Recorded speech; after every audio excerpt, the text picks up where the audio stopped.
This is the Architect's Neighborhood, Volume 5, How to Letter with Lead.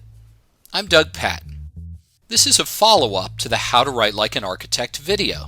In this episode, we'll be discussing the intricacies of hand lettering with a mechanical lead pencil instead of a pen.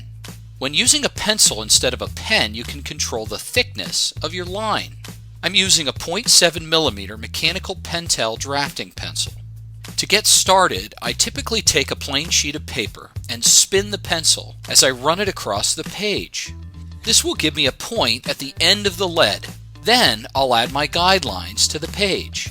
Once I'm ready to letter, I grab the pencil as if I'm going to be writing with it and scribble for a moment on a piece of paper until one side is flat. This gives me an edge to create a wider line. Now, if you remember back to the How to Write Like an Architect video, I said it was important to create letters that look animated while still appearing orderly and neat.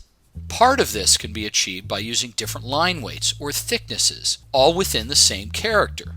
You can achieve this result by making your vertical lines thin and the horizontal lines heavier, simply by spinning the pencil and using the thin edge or thicker edge when you make a line. This is a subtlety for sure, but it really does wake up the letter and make them more aesthetically pleasing. It's possible to do this when using a pencil. The same could be achieved by simply using a thin and thicker pen when drawing your letters. The only downside is that you'd have to change your pens constantly. You'll also notice, as stated in the other video, a couple other conventions.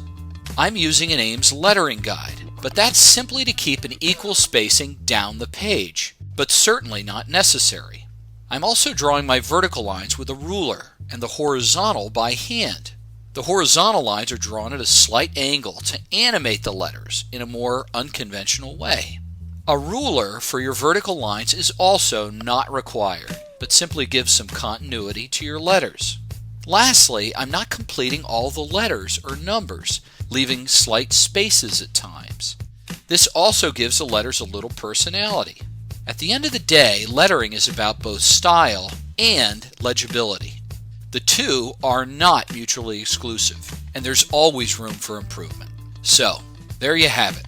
Thanks for checking out How to Letter with Lead. I'm Doug Patton. Also, be sure to check out www.abirdfeeder.com for the most unlikely invention created by this hand lettering architect.